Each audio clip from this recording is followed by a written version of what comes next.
Morning. It's good to see everybody this morning. We're now in the hands of our Cable City Clerk. This is the meeting of the Mobile City Council, Tuesday, August 23rd. We have approval of minutes from August 16th. That look good.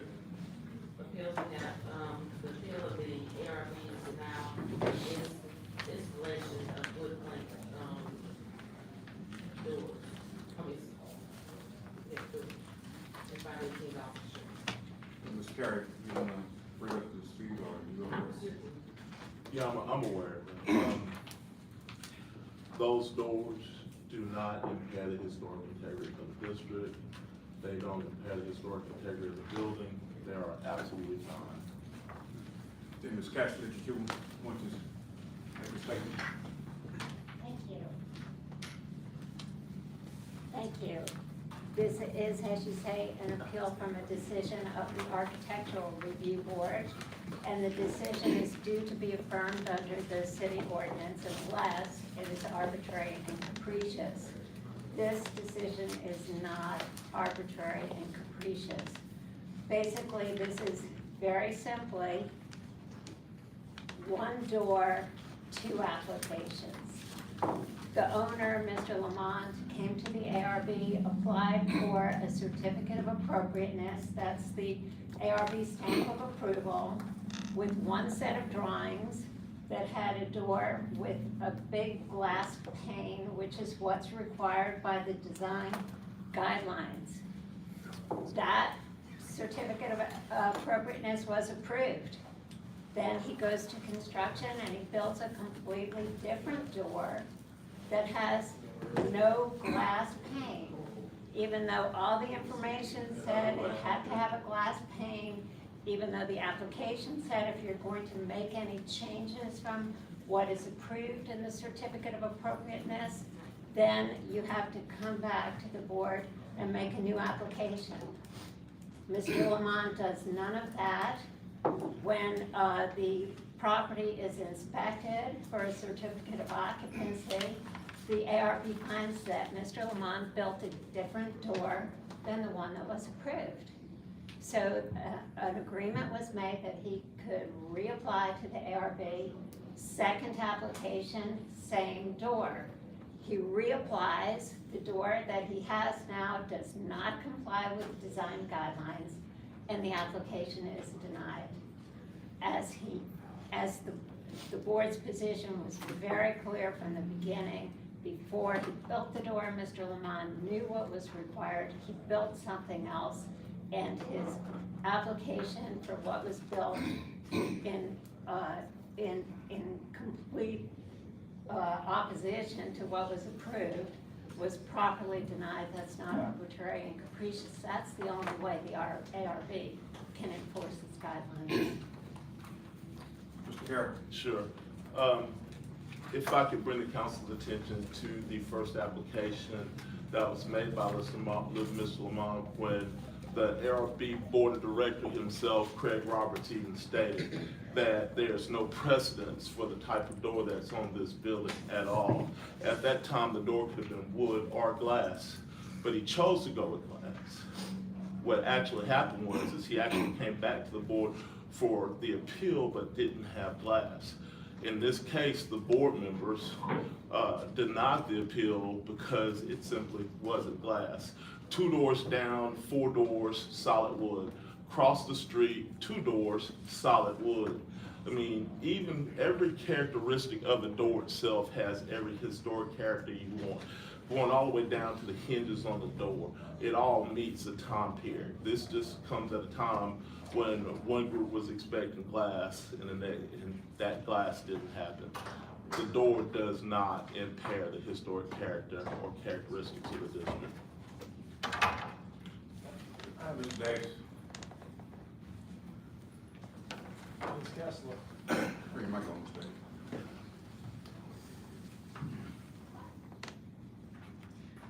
I understand, is it correct that Mr. Lamont came to the ARB twice, Correct. was authorized to install the door twice, according to meeting certain specifications, and on 2 different occasions failed to install it as approved? came to the board twice. The first time his application, which showed a door with glass panes, was approved.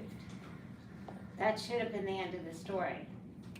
But what he did was he went back and he built a door that didn't look like the door that was approved. It had no glass panes. The design review guidelines are very clear that glass panes are an important characteristic of the door. So when it was discovered that the door he actually built was not the door that was approved, he came back to the ARB, second application, and said, will you approve what, excuse me, I have pictures as well. Will you approve what was already installed, which is not what you approved when I applied the first time? And the board said no, and that's the appeal that's before you today. The question isn't whether the city council would determine, the question on this appeal is whether the architectural review board acted arbitrarily and capriciously. It's their job to apply the design guidelines. Thank you. Thank you. Mr. Penn? Mr. Carroll stated, Mr. Carroll stated that the other houses next door are wood. Is that correct? The houses next door, Oh, buildings? I don't know what the houses next door look like.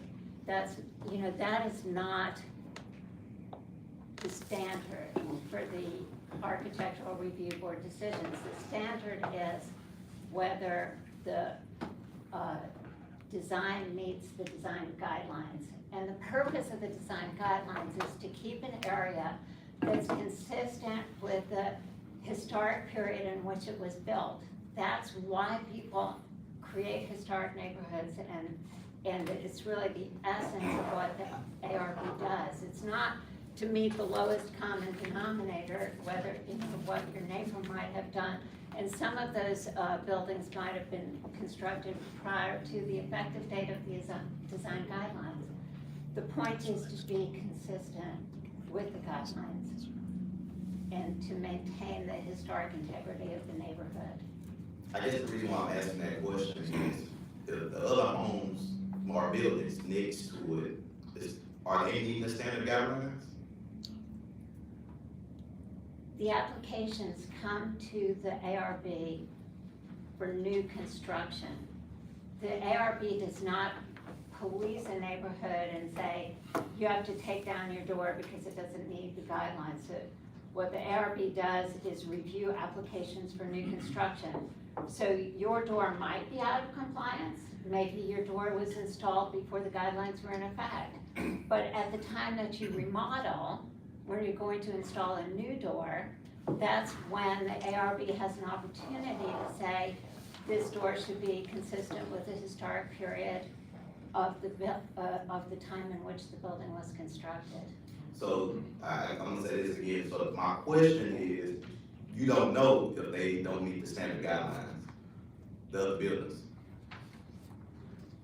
That's a yes or you don't know? They would have been grandfathered.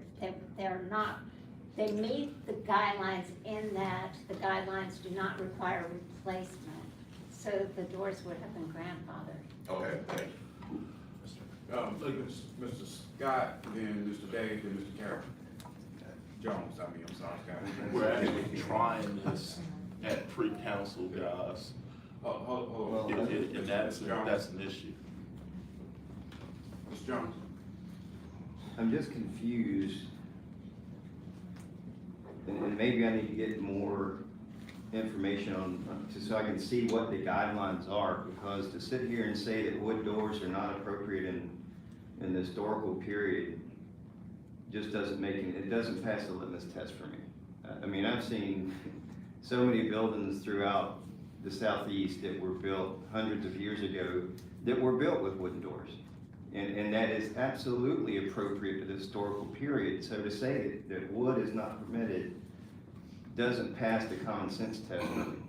So it may be specific to this building, but when I hear that it's wood versus glass, that doesn't pass the common sense test for me. And it doesn't pass, if somebody came to the historical committee and the review board, when you say wood is not indicative of that time period, it doesn't make sense to me. And I think what I'm hearing is that the decision was made on the second review because of what happened between the first review and the second review. Instead of, are we looking at the real issue, and is the door indicative of the time period of the building that was constructed? And I think that's the main issue that needs to be focused on, regardless of anything else, and I'm not so sure that's the case. If I may, I appreciate your comment, and I have to agree with Councilman Carroll. At the 10:30 hearing, we will present the design review guidelines to it that will set forth what the standards are and explain with more precision exactly what happened. Yeah, and before we go too much further, I think we need to review what the council's role in this is and what we are actually voting on. You know, because we're not here to judge what's appropriate as far as wood, glass, or otherwise. We're here to vote on one specific thing. And, you know, we just need to review those guidelines. Correct. Thank you. Mr. President? Hold on, Mr. Reynolds, Mr. Carroll. We need to really wait, but again, I'm gonna make this clear, because I went back and read everything. And even Mr. Roberts, and I just sent this to all of you so you have it, Mr. Roberts agreed that it's unknown what the original storefront looked like. Ms. Eichels noted that these buildings are sort of blanks, and were other commercial buildings, and so were other commercial buildings of this era. They had no idea either what the door should look like. And it's in written form from the minutes of the ARBB meeting, suggesting that the door could have been either wood or glass. The meeting notes and the agenda and the documents I'll present to you at 10:30 will also show that the design review guidelines are very clear, that there should be glass in the door. And that was known to Mr. Lamont from his first application. Thank you.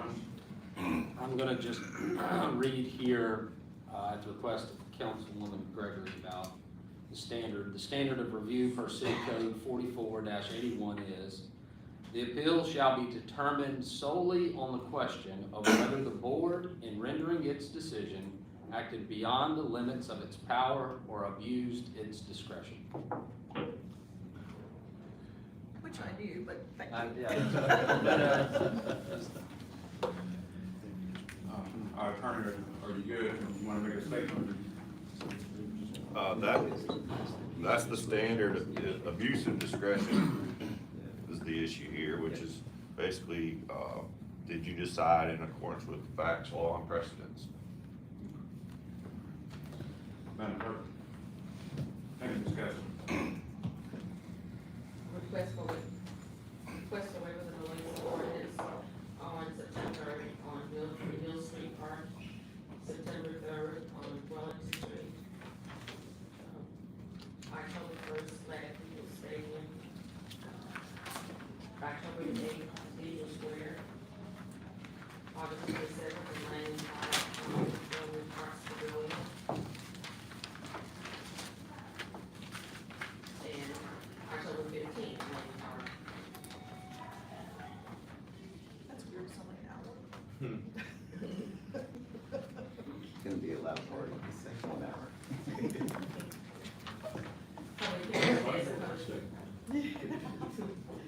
hearing to rezone property, located at 4119, 4161, 4173, and 4175 Hallsville Road from R1B3 and I1 to I1. Any comments, Mr. Brown? I've heard no complaints or anything from any constituents. Presentation of petitions and other communications to the council. Dr. Sonia White wants to provide information about the free dental day on October 8th. Is she still coming? I spoke with her and I thought maybe she was not going to.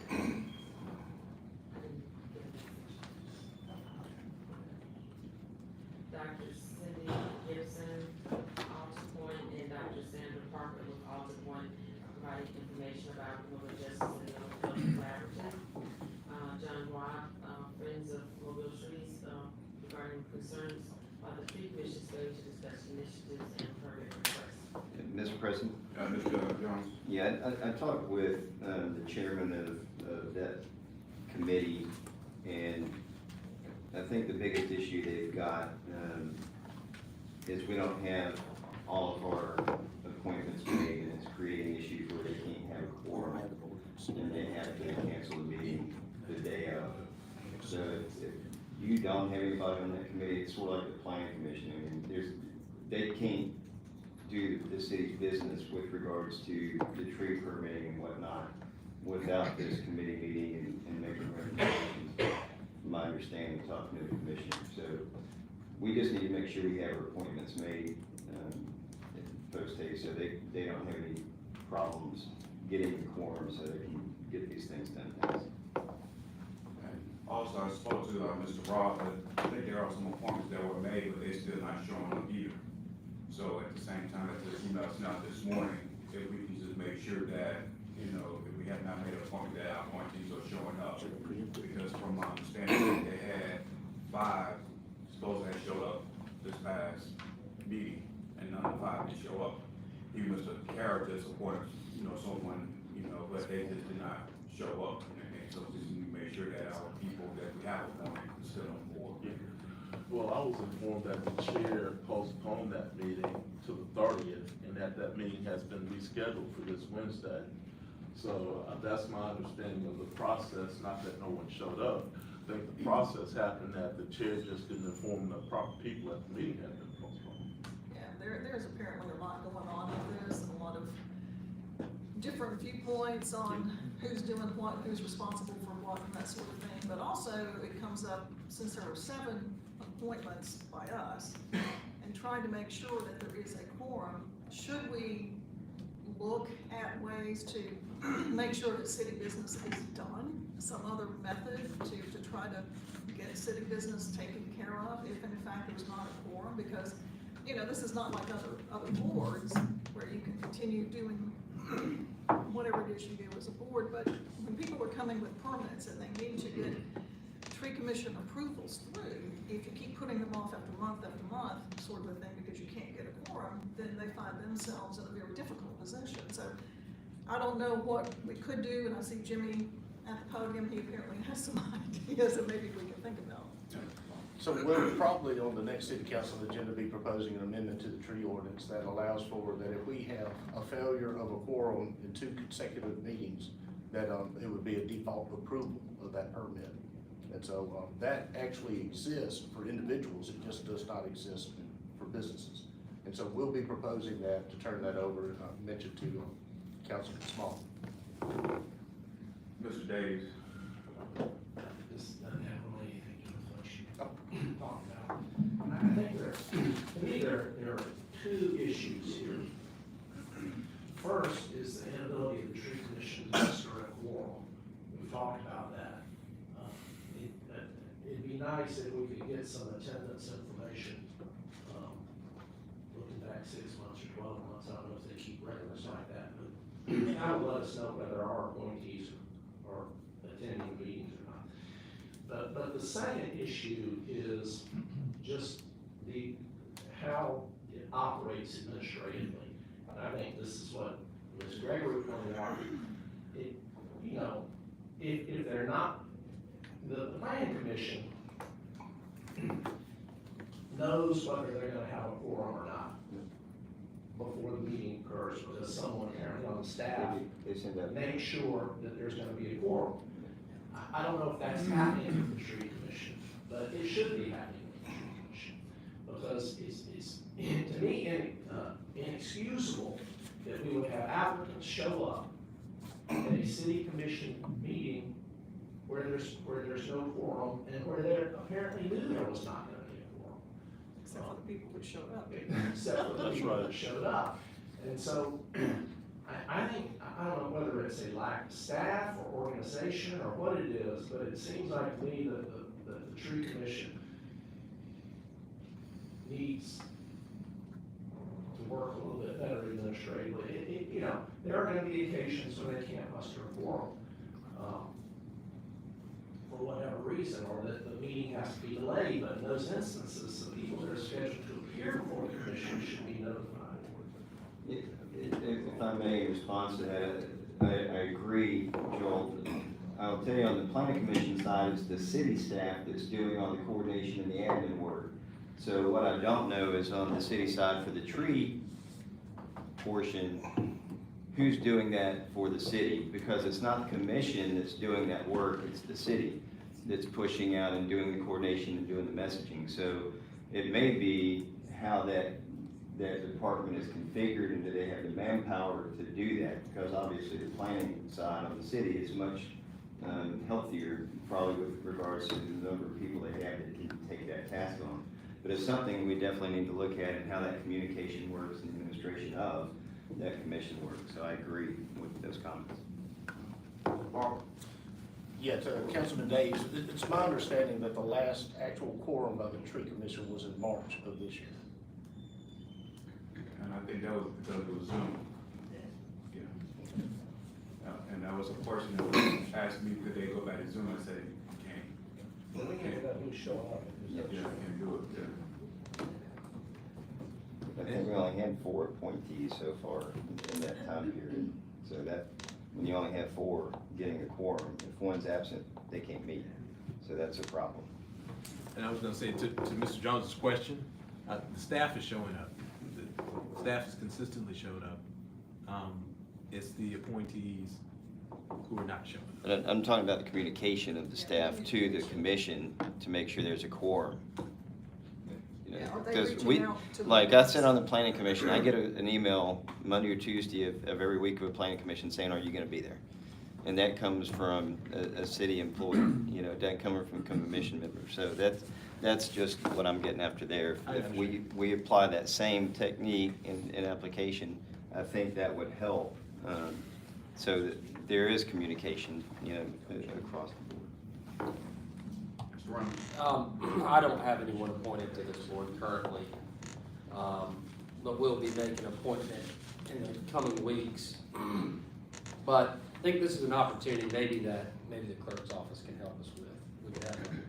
We could have a meeting maybe about opportunities that exist, not just with this board, but maybe other boards trying to get, you know, them more organized and have somebody checking in with them, calling people, saying, hey, we got a meeting set up on this date. And then we can inform the administration, hey, the architectural review board is meeting on this date, and y'all show up for here at this time for whatever applicants you have. Like, we create the forum, then the applicants with the administration making their recommendations come to our forum, because these are legislative actions. These are legislative boards. Right, and I think that, I'd be hesitant to put that on the clerk's office, because these are city commissions, that they're, you know, the people who sit on them are appointed by us, but they're performing a city administrative function, and they should be supported by city staff. Yep. And that's my initial impression. Well, some of their duties are different than others. Some, like the tree commission, planning commission, I mean, those are time-sensitive sorts of things, but other boards are not quite. Human relations commission. Yeah, a little bit different, and a lot of them can handle their own meetings. Yeah, depending on the project, though, the tree commission can be very time sensitive. Example, 3 trees on Broad Street on the west side of the street that resulted in an onslaught of immediate communication to myself, where the process Kind of immediate communication. didn't fully work itself out.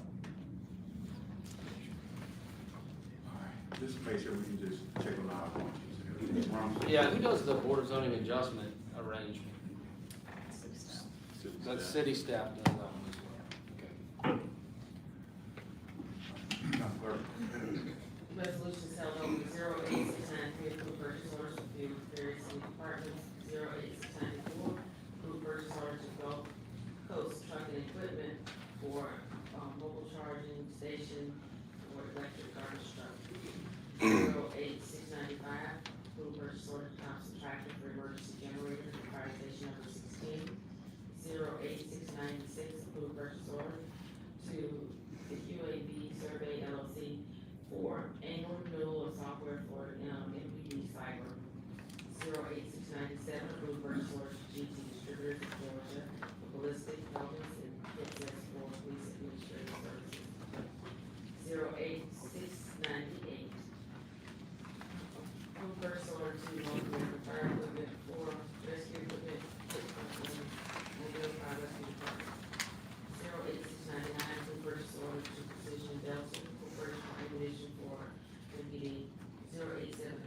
approve purchase order to Global Industries for office furniture for MPD. 21701, authorized contract for Icon Construction Corporation for synthetic turf advantage park. Ordinance is being introduced, rezoning on, House Mill Road from R1B3 and I1 to I1. Consent resolution is being introduced. What's going on there? That owner has not identified what's gonna go there. Is that, I think they're preparing it for sale, it seems. is that Jimmy's place? I'm not sure who Jenny is. Hoffman. No, That's not Jimmy? Who's back there? Is that, it's Campbell's or Jimmy's? it's behind Mike Hoffman's place. Yeah, I'm sorry, Mike, yeah. Used to do the in-ground fuel tanks. Still does, yeah. All that stuff. I'm just curious, I1, I'd be worried, it's right there on the Dog River watershed, depending on what comes off that property going into the water, that's why I was asking. The abutting water side property, I believe, is already at I1. There's just some infill lots that have some wetlands areas, or all these mixed zonings, R1, B3, so it's making it one large I1 site, but I had the same concern. They initially came to us and wanted I2 through there. Unfortunately, the staff said, no, that's not appropriate. It's Dog River and Brent, I'm sorry, not Campbell's, Campbell's used to be. Consent resolution is being introduced, 06704, correct minutes for June 17, 2022, by listing ordinance 57032 in its entirety. 58705, says cost of removal of weeds, weed, and blue 1628, 60, 706, 707 are determined appropriations for the Washington Middle School and Maryville Elementary School, serve public purpose and approve payments. 03722 and 03723 are appointing Chris Carroll to the Board of Adjustment and Stevie Kane to the Mobile Tree Commission. Hold on, Lisa, so anybody ask, I'm taking William off because of the extended deployments he's had. He was gone 5 months one time, he was just told he's gotta leave for 4 months. So that kinda hinders the attendance ratio of the BZA. Chris has the same attributes that he does, construction, zoning, city planning, all those backgrounds come with him also, so he's very well qualified. CIP resolutions being introduced, 21708, authorized contract H.O. Weaver and Sons Construction for 2022 CIP citywide resurfacing, $10,062,169.24. So this is our, I know we were having some issues with, I see Nick in the back, making sure that there was enough money for all of the resurfacing because the bids came back so high. Were we able to get all our streets that are done yet? Yes. Yes, maybe contingency accounts, that's what we use to supplement those, so yes, yeah, we're able to fund it. You still will see in a couple of weeks a support contract coming for $160,000 to do technical work, but, after we get this one move forward. What contingency accounts? This, in the CIP, the contingency accounts, Yeah, those little bitty ones? no, yeah, the on average, $300,000 per district that we encourage everybody to have. Oh, that's little bitty. Right. Resolutions being introduced, resolution 709, authorized payment to the city of Mobile, Satchel LLC and Realty Link LLC. 08710, approve item bid bunker, Peter, Econ Claim, Mobile Fire Rescue Department. 08711, approve purchase order to Essentials Corporation for uniforms for traffic engineering and electrical department, $16,045. 08712, approve purchase order to TSA for desktop computers, MIT, $16,800. 08713, approve purchase order to CDW Government for wireless internet access points, Mobile Police Department, $24,992.32. 08714, approve purchase order to Coder for garbage cart lids, hinges, and screws, $79,155.26. 08715, approve purchase order to all lift equipment for boom truck $129,900. 13-716, authorized change order with Lawn Linguist, who business as LTS Development Group for demolition of structure at 2775 Spring Hill Avenue, $10,493. 21-717, authorized contract with Kilman Horn and Associates for engineering support related to grant proposal development. Mr. President. $300,000. Mr. Ross? I'm not sure what this one is, 21717, this Kimley Horn Associates, looks like maybe a master service agreement, Yeah, that's right. for what? For engineering and design services for our grant applications, so when we have to supply or submit for these grants, we have to submit a full package that has schematic designs and initial engineering concepts, so that's what they'll perform. So we'll issue task orders off of that 300,000 over the next years.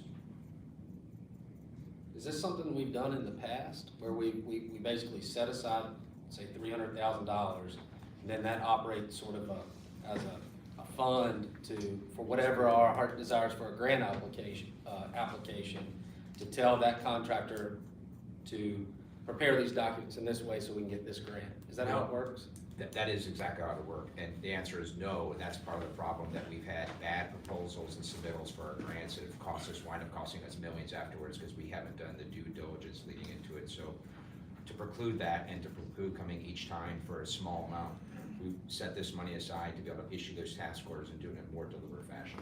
So, any grant application that this contractor would be used for would have to come before us, is that right? No, that you're approving the 300,000, then we'll be able to issue the task orders off of that. So up to whatever that amount is. It could vary, it could be $10,000, it might be $15,000 or $20,000, just depends on what the scope of that work is that we're asking them to do. So once you approve this, My concern is, once we approve this, we have no line of sight to what's going on. No. Whereas before, we would, if you have a particular grant application you want to apply for and you need professional services, you'd have to come to us for that amount. So what this does, and I think there's a second part of the answer. One is, we get to go ahead and do the due diligence and the work, but in order to accept and apply, we would have to put that back in front of the council. So what this does is, it allows us to get ready. And we don't wait until getting ready, and then you put that in front of the council and say, this is what we're going after. you still have to approve the grant application. The application still has to come before the council. The access to accepting the funding still has to come before the council. So it's just hiring the professionals to do the work. Sure. Exactly. We're compressing the process. You will still see it. Mr. Mr. Ben? So how many applications or developments that they would do? I know you said it depends. You said 10 to 20,000, so, I mean, what's the expected, projected that you would get from them with $300,000? I mean, it multiple, I can't give you the exact number, but, we did one before we had this in place, and I think we spent somewhere in the $10,000 to $12,000 range to put together an application, for a bridge, and, so we had to do that as a one-off, and, so it could be, So what's the 15. minimum, the minimum amount so far has been around 10,000? I'd have to go get an exact number. Okay, and then I would like to know the max amount as well, that we have recently. So I mean, that kind of can give me guidance, I think. So we're hiring them to write the application or write the proposal? No, this is the engineering aspects. We still have our own grant team that does the grant writing in terms of the submittal of the packet, but all the support documentation that goes with it, we don't have the bandwidth to be able to do those preliminary designs, cost estimates, all the stuff that goes with that make us competitive to get the grant and ensure we do it in a way that we're not just throwing a number at it and then it winds up costing us millions on the back end because we didn't do due diligence. So this is a proposal assist? Yes. This is a proposal assist? That's right. In the engineering aspect. $300,000. For multiple, this isn't for one, this is to use over the next year plus. Next year plus, so shouldn't it be in next year's budgeting cycle? In the budget? Well, it's in this year's, we still have the money available from this year, that's what we go working on this for months. For months. Didn't you say it for 3 years? Yeah. Didn't you say over 3 years? No, I mean, we don't know how long it's gonna last, it'll carry over, once So it could approved. just, okay. It could last a year, on the it could number of last grants. 2 Just depends years, on it how could much last, work they do. however long that 300,000 lasts. So they just bill you and then you see how much is left. Do- I Issue guess, task order. I guess it depends on the proposal and the level of effort per proposal, just That's like right. it does when we write one. That's right. That's right. Dave, There are competing interests here, obviously. One side is to, is Mr. Reynolds' admission, have a line of sight on this, on expenditures of public money. $300,000 is not an insignificant sum of money. On the other hand, we're in the fortunate position of having a lot going on in terms of infrastructure improvement in the city of Mobile. That hasn't always been the case. And we have a lot of projects going on, limited staff to do it.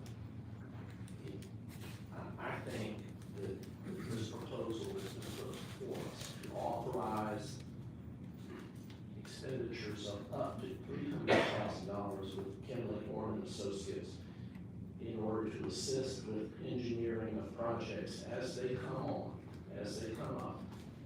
That engineer, what you call it, the word you use for the specific item. The task order. Task order. The task orders might range from something relatively small to something relatively large in terms of a percentage of this $300,000. But as I said, we've got a lot going on, and to me, this is a reasonable effort to expedite and make more efficient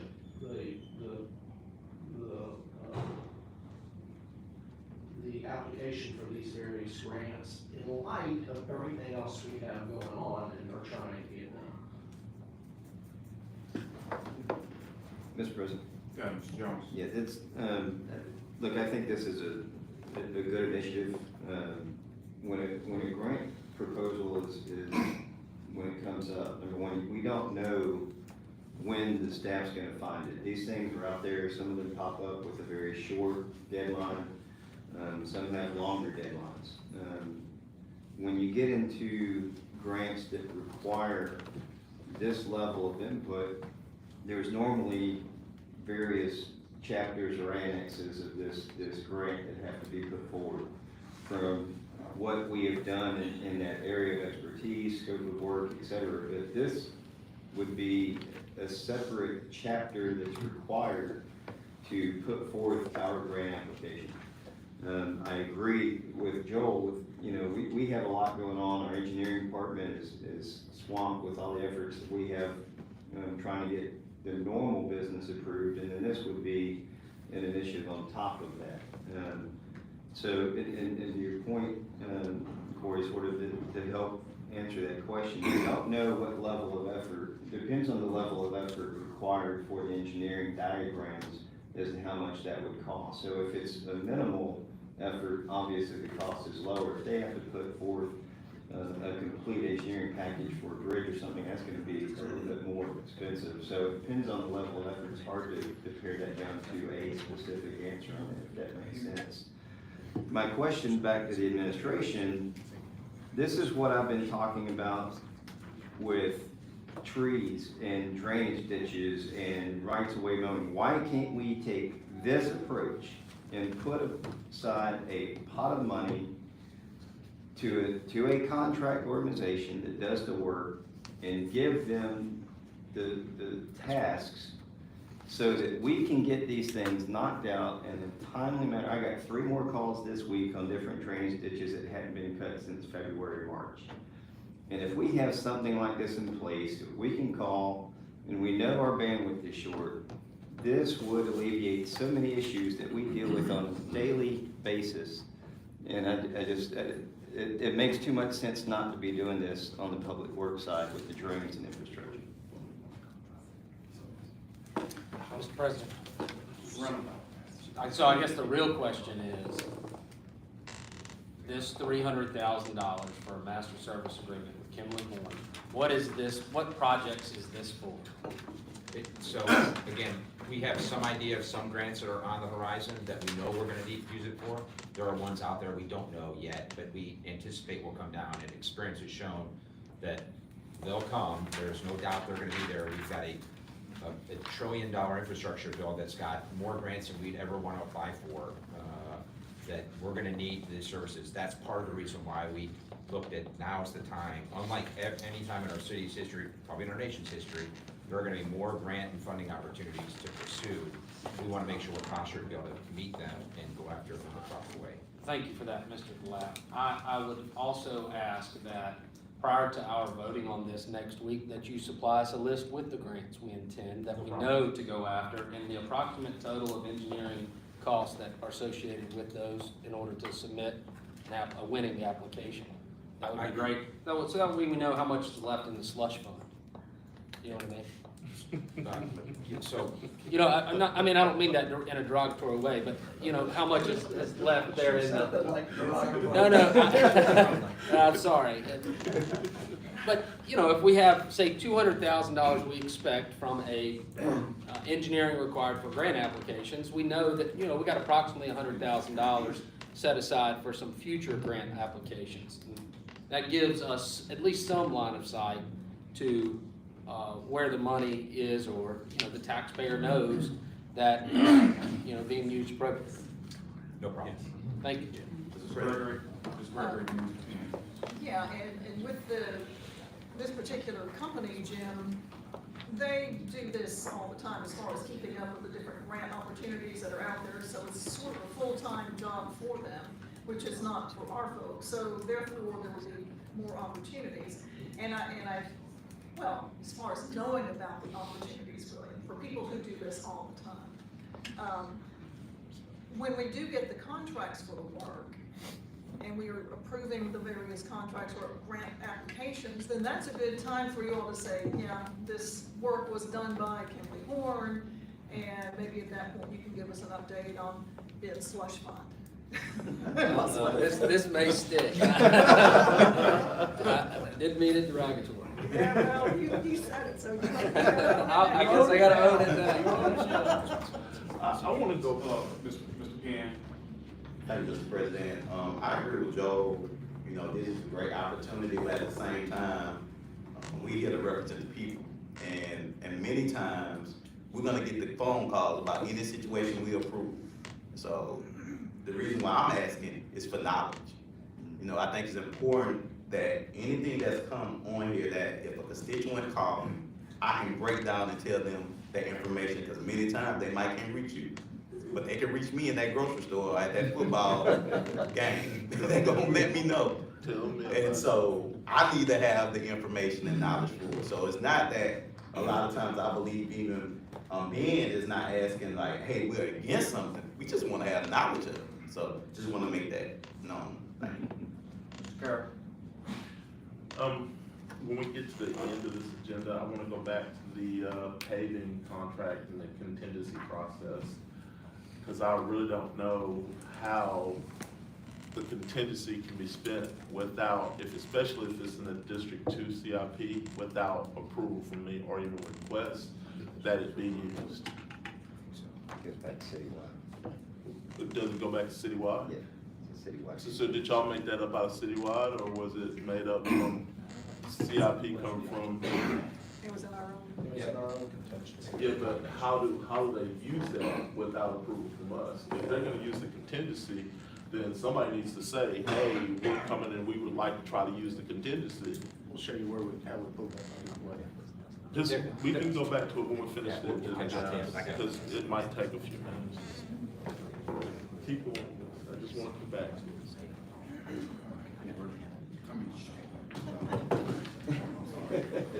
I mean, I'm sorry, give me a second, please. 21-718, authorized contract with Midwestern Commercial Workers for James Sills Park Community Center for $167,720. Mr. President, Yeah, Mr. Burns. shouldn't this be in the CIP resolutions? This is a CIP item, I believe, with Councilman Carroll. his CIP. So can we move that, Would that be in this CIP? Shouldn't be. that should be James Hill Park roof, I mean, I pay for roofs. Aren't those citywide? Aren't those Good try. citywide? I have so many. I think I've got 4 recreation centers in District 2. Shouldn't they be citywide? But Hillsdale. So I'd request that we move this item to CIP resolutions being introduced. And that can just be on next, this is first read for this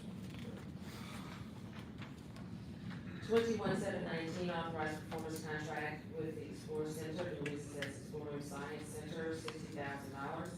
Question. Correct. Is this separate from any performance contracts in the budget? Yeah, this is in regards to their upcoming spring exhibit, with Oh, our this sister is the city new- event. I think Don come over. Yeah, this is the Cuba. Oh, That's right. Yes. Jesus.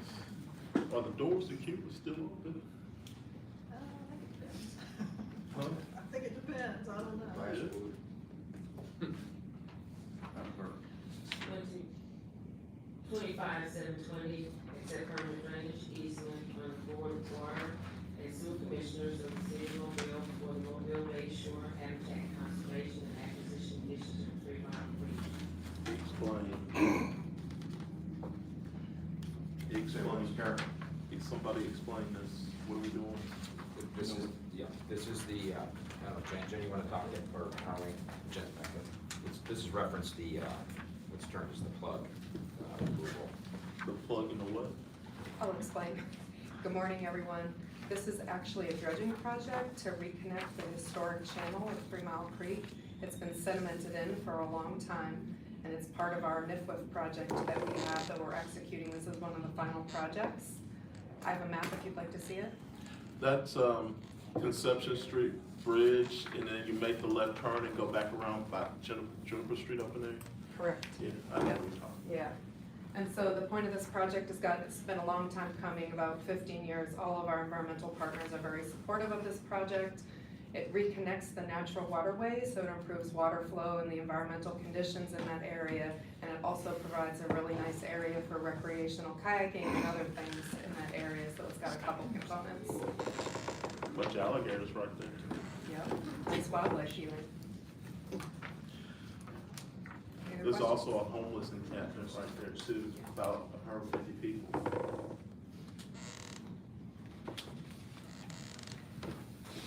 Any other Crossing. questions? Yeah, an opportunity. Okay, thank That's you. it, just curious. Madam Clerk.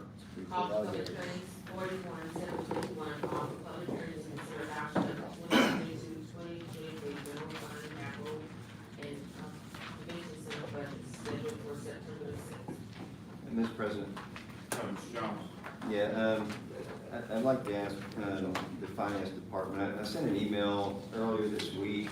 One of the things I would like to see is what's the changes from last year to this year, increase, decrease? Where's our risk for this upcoming year with this budget? Where do you see the risk associated with what you're presenting? And then, lastly, what is not going to get done that we thought we were going to get done with the budget, if anything? So, again, if you want me to resend that email, I will, but I'd like to get that before we start going into discussions, and that will help me We'll be ready. tremendously. We'll be ready. Thank you. Anything from this council? Yeah, let's go back to the $10 million in that $300,000 contingency process. How do you guys access that without consent from a council member if it's district CIP contingency? Nick stepped out to talk the specifics on this one, but I can tell you, generally speaking, the arrangement has been, once that's approved and that contingency's there, the council members have left that to our discretion, that $300,000 to be able to fill shortfalls to meet the project requirements that you have approved or planned in the CIP, which include the resurfacing, which include any other project that you've approved.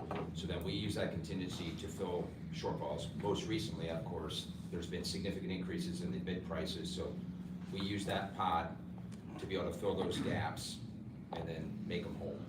I just don't ever remember any language or statements that were made to this council, because there's 4 new people here,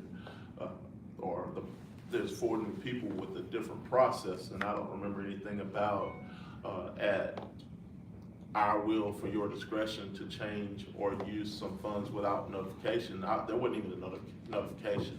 And I can check on the notification piece, but I just know that we only do it to the projects that you've already approved for us to do in that future year's CIP. But still, yet the use of the contingency should have some type of notification that it's being spent, right? Yeah, I'll check into that and see and make sure that I can email notification to you. If it's just making you aware. if it's a financial expenditure that the council must approve, then notice of a change in a line item of a budget needs to be notified. Yeah, it's not a change in the line item of the budget. Right. It's within my CIP budget, therefore it's a budget. So- Because my CIP, or in each CIP up here, has a whole list of items that are a budget within the budget. They're listed numbers of projects with financial responsibilities per project. That is a budget. So let me help walk us through this process. And I realize that 4 of you are new and we didn't have this process before. I mean, that's completely understandable. So to Councilman Carroll's point, we do line up everything and allow the council people to come in and walk through that process. I think it's worked well from now, and I think as Councilman Davis says, $3 million apiece has everybody skin in the game. That process allows everybody to go through and be informed. Should we do a better job of informing you when there is a change? Yes. Is that a requirement? No. Will we do it? Yes.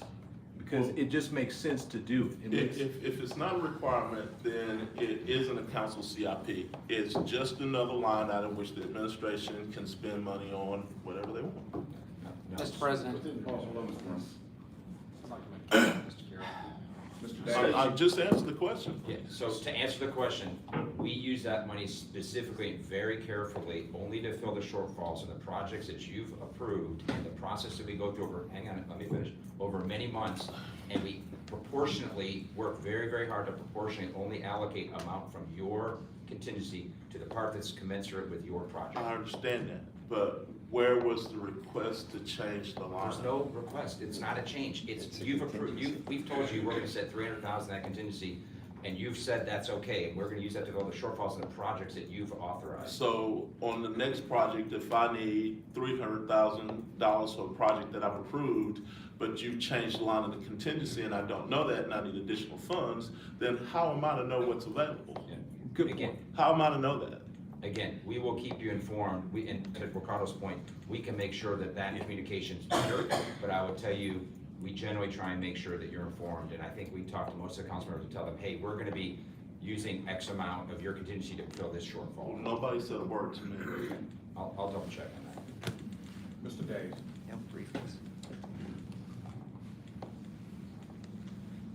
We have a lot of projects going on in the city.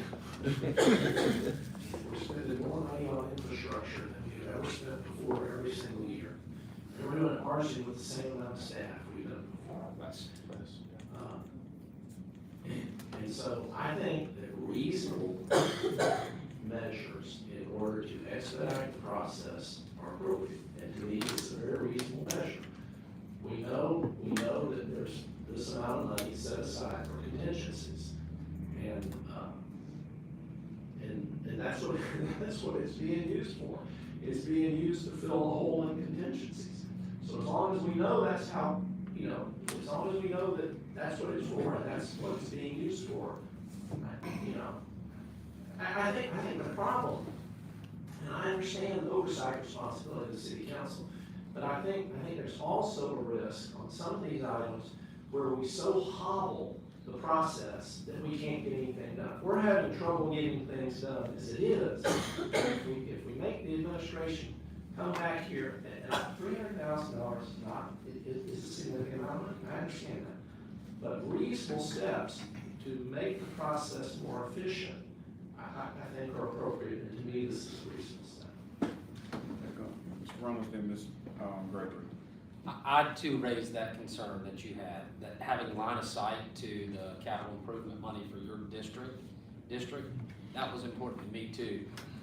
And I raised that in our individual meetings, and I also I took that opportunity to make some adjustments to that based on the professional, the staff feedback was, hey, look, we're gonna be over in roads likely here, but we can just pull from the contingency.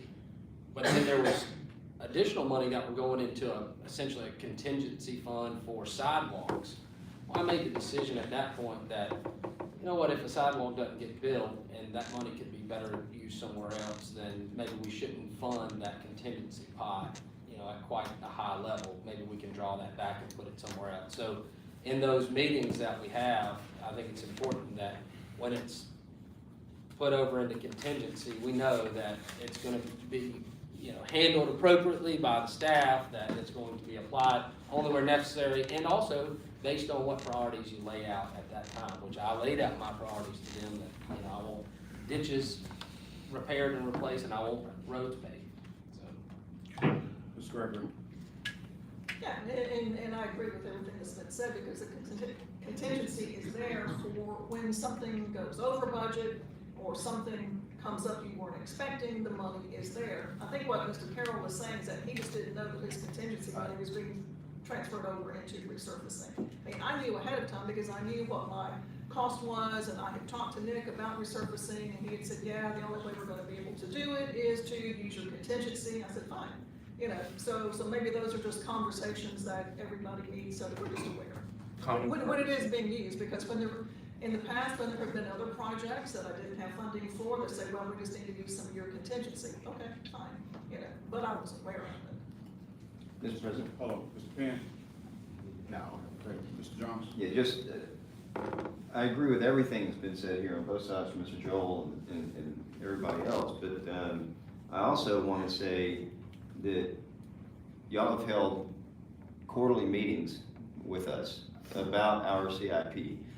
And I applaud that, because we've had these discussions one-on-one with you and your staff, which are essential as we move forward. And things will change through the course of a year, both with our priorities, with the circumstances and conditions change, costs change. So things do change. So I would encourage us to continue. Matter of fact, I would like to go ahead and calendar that a year out, where those quarterly meetings are, so we don't lose sight of those, because that is absolutely essential for us, and I think for you, for us to remain moving forward on things. And we will, Positive way. that's a very cyclical process, so Yep. we will follow the same process every year to build that coming year and the 5-year look of CIP projects. Mr. Barker? Yes, sir. I think we've heard you. We need to communicate better. But I do think that they ought to be commended for being able to go forward with these neighborhood repaving projects, which came in about $2 million more than what we expected it to. And so they ought to be commended for it. But we do hear you that we should communicate more and more effectively and quickly. And we're agreeing to that. No doubt. Can I see where all of those contingencies came from, please? Sure. Before 10, well, we don't vote on that today, next week. Mr. Mayor? Is everybody else through? Our attorney has something, but, Okay. you can, Chris, you can. On 01709, Mr. Bonner's here with some special guests, if y'all have any questions for them. Council? Yeah. We all. You got a question, Mr. Penn? Yeah. So actually, that's what I want to do, is introduce Well, them. well, Okay, okay. we have an official with Top Golf here, and so let Britton take the floor here and make the introduction. Sure, and happy to answer any questions. The top golf agreement's on your agenda for your first read. Anticipated being carried over, that's the way the 772 notes go forward. But we can go through the agreement today if you want, or also you'll have the opportunity to answer questions this morning. If you want, Todd Waldo's here with Top Golf, and so is John Woodson, the developer of the project. So we'll bring you forward today to answer any questions, or I can go through the agreement first and answer questions, however you want to.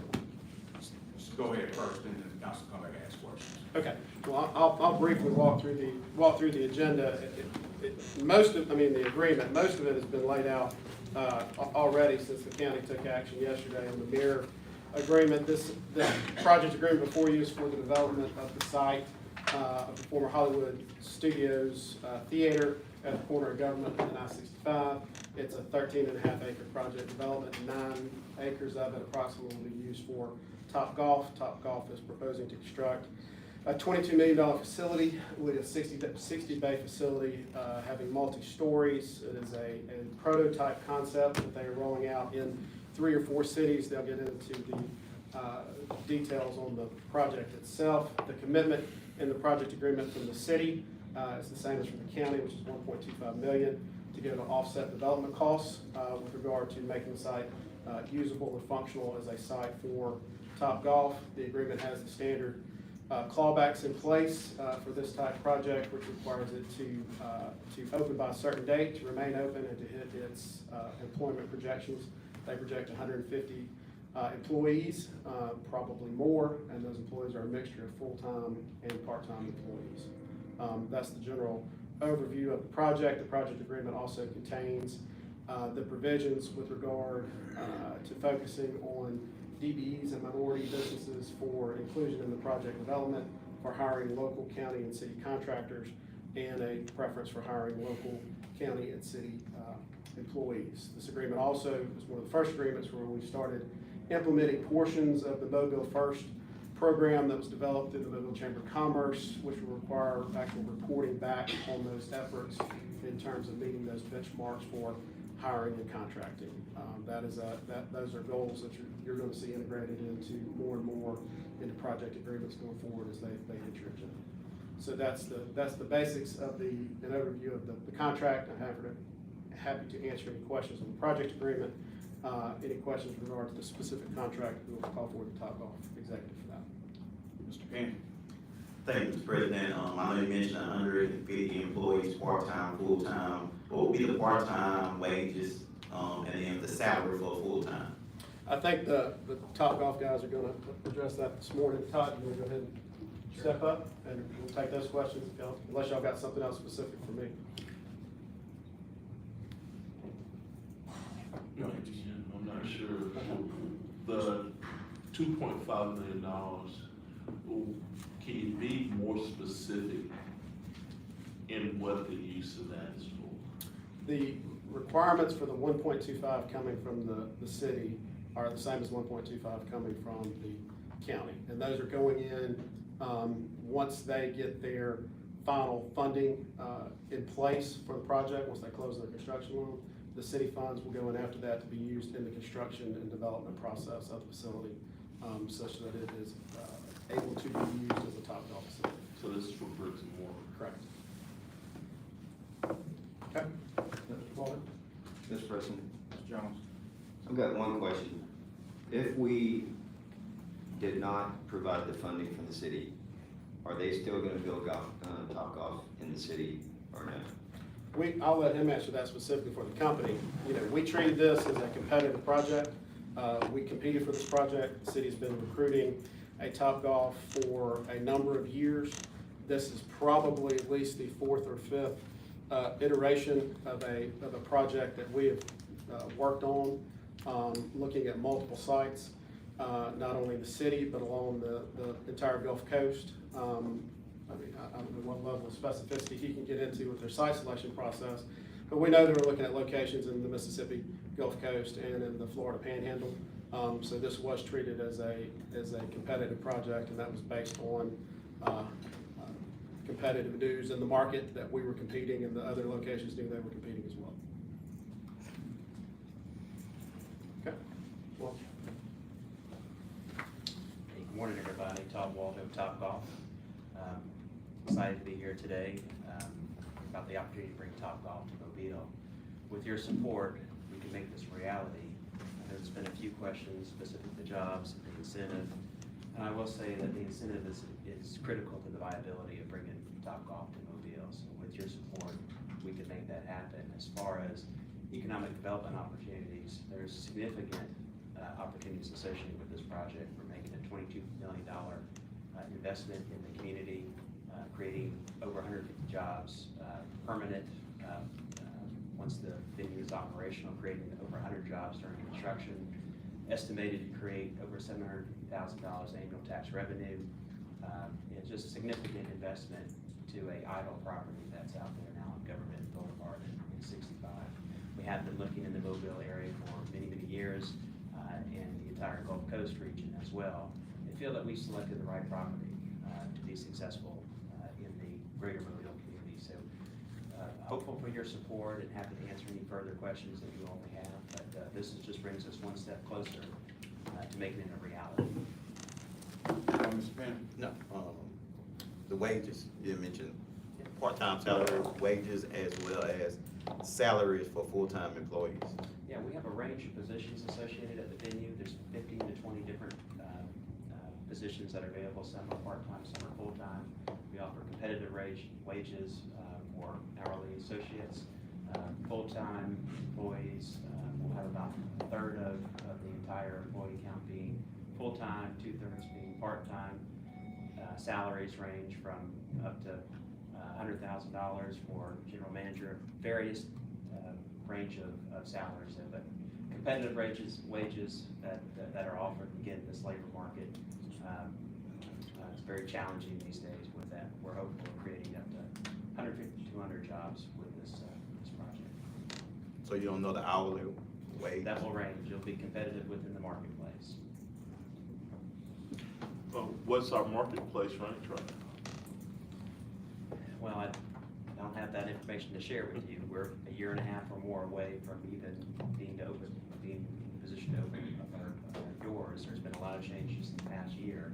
It will be competitive within the marketplace. It'll be an exciting place to work for college folks and others alike. But competitive wages, that's what we offer, in a very good, fun environment to work in as well. Is there a minimum age to work there? Generally, just state labor laws. We have teenagers working there, but with the food and beverage service, there's obviously limitations as to who can work in certain positions because of but mostly the beverage service. But we have a range of teenagers up to senior citizens working at our venues, and it's just again, a fun environment, a great culture to work within. We have a lot of interest in folks working at Topgolf venues. Thank Mr. President. So I've been to Chicago, Atlanta, Dallas, and Birmingham. Okay. And those are great locations. And then I've also been to one, I guess you guys just sell your technology to a place in Beaumont, a place called 500. It's a very small scaled down location. Mobile, our population of Mobile, we have a unique arrangement here in Lower Alabama where we have this shared working relationship with Baldwin County. Baldwin County and Mobile County together sort of make up this metropolitan area. A lot of people come over here to work. I'm sure you're aware of all this. The population of Mobile County proper is about 400,000 people.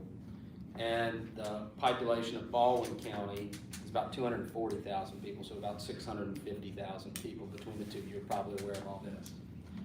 And with your location that's going in Jackson, you've got one in Birmingham, you've got two in the greater Atlanta area. Really nothing on the Panhandle all the way to Jacksonville, it seems.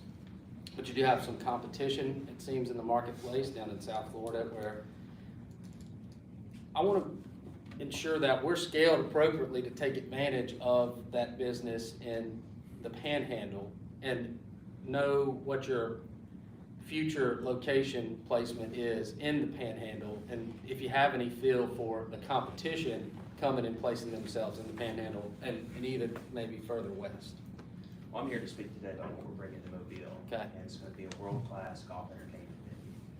We feel that we've right-sized this for the market. The closest Topgolf is 180 miles away in Baton Rouge. We are looking at future locations all across the country. But this is the first step in the Gulf Coast, South Alabama, and Mobile. So we making that commitment. If we can reach an agreement and again, gain the support of the city council to move forward. Our commitment is to build a 60-bay, two-story venue, and with the hopes of being in a position to potentially open it by the end of next year. But we've got a lot of work to do, approvals, zoning approvals, permits, things of that sort. This is really one of the first steps in the process to make it, viable for this sizable investment. And I appreciate that. Thank you so much for choosing Mobile. I'm glad you have the confidence in us, and I hope that we can support you fully. I'm just a little bit bullish on the whole thing and think that we're going to have waiting list too far and that third story so that we can accommodate all the pool we're gonna get from the Panhandle and even further west over here. I'd love to accommodate that. So I know we're kind of late in the game as far as the incentive goes and having the city give its input into, the plans that everybody's been working on, but if there's anything I can do to encourage you further to put that third story on, boy, we'd sure like to see it. My little girls, when we go, they want to be on the top floor and they want it to be as high as possible so they can watch the ball fall and dribble right down. So I know that they would enjoy that here. Well, I will share with you that originally we were looking at the Mobile market, we were looking at a smaller venue. So we have pivoted to a larger venue at this point in time, going 2 stories and 60 bay. This is a next generation, new concept that we're bringing to the community. So we feel that it's right size for the market to be successful. We all have a vested interest in making it successful. We want to be a long-term, good corporate public citizen here in the community and want to make sure we make the right investment. And I think everybody is, again, committed to making it successful and building the right size for the right market. Thank you. Sure. Mr. Gregory? Yeah, just quickly, I had an opportunity to visit the Birmingham location a couple of weeks ago. I had not been to one before, had only seen photos. So it was really interesting. On a Tuesday afternoon, the place was pretty much packed. And different kinds of groups were there, work groups looked like, and maybe some conferences, that sort of thing, as well as just individuals.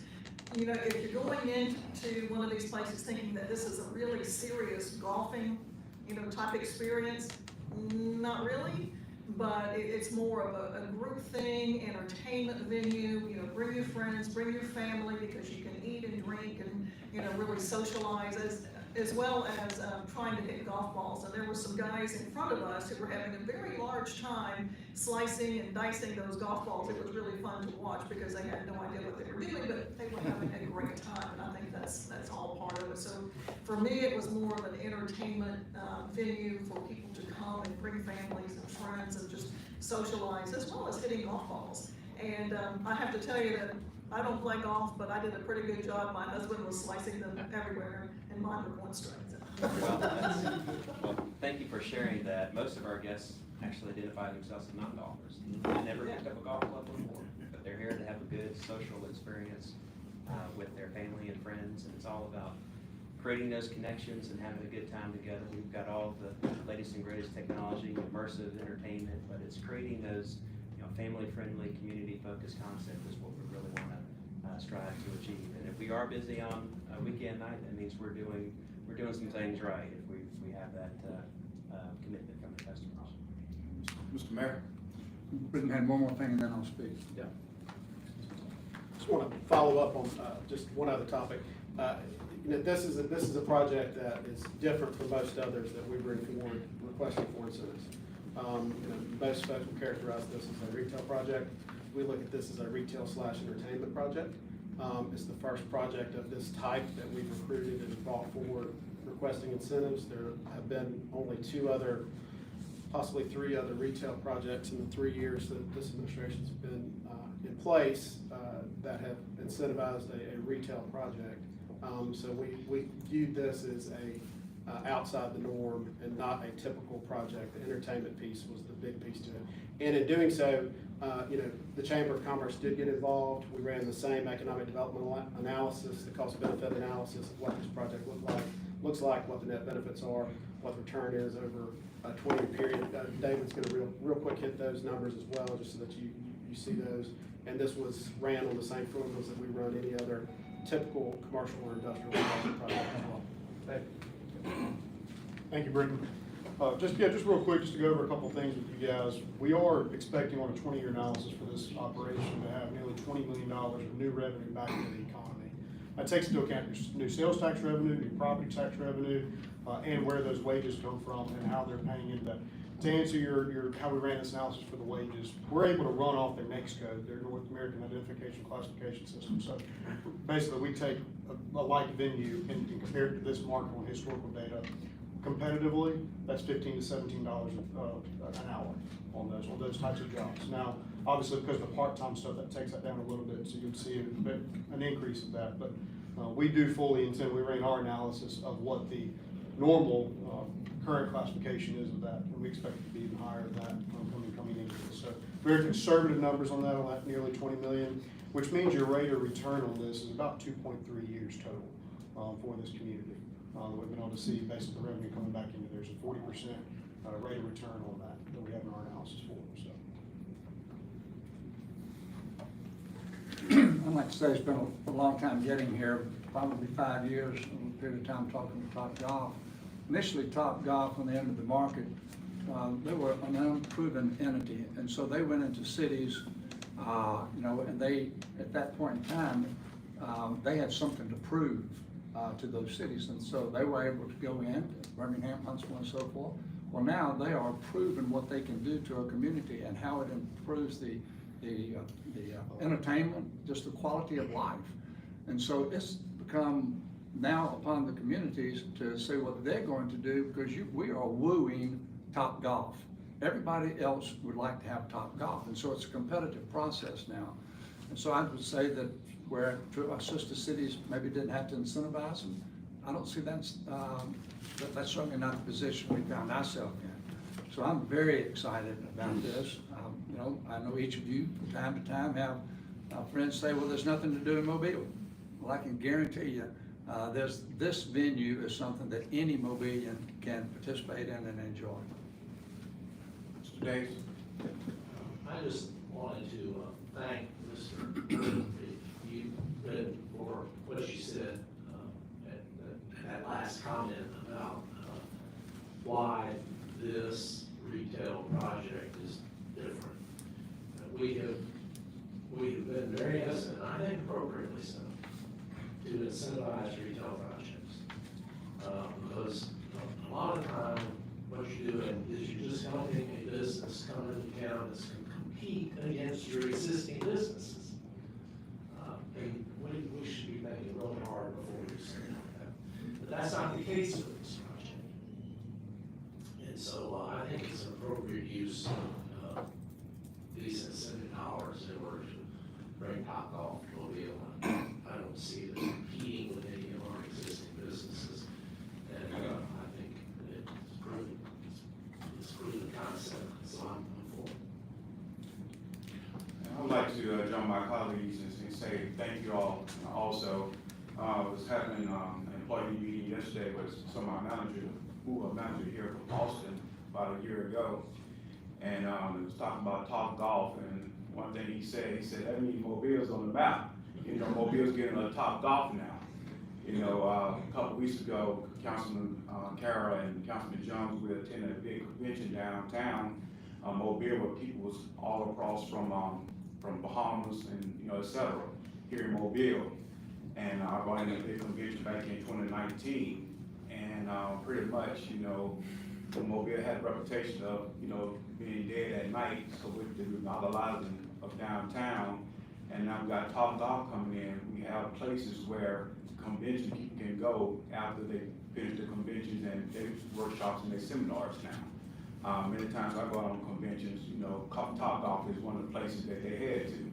So it's about time for Mobile to get money back from Mississippi and Florida. Because every day we lose money, people going to Florida playing lottery, people going to Mississippi playing casino. Now we got Topgolf, so we can get some of our money back from from Mississippi and also Florida. Because I really believe that this is going to draw people from not just in the Mobile area, but also from Mississippi, Florida, and north of Mobile County. And again, I do appreciate you all so much. Anything else from this council? Anything else from the administration? If not, we see each other.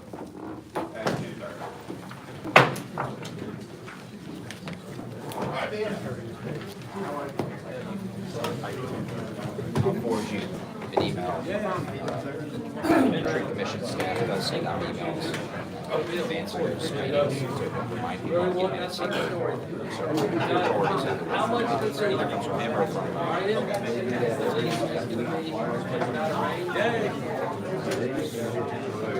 right, I mean, they send emails like, hey, who's gonna be there for the forum? There was, I think I always saw 4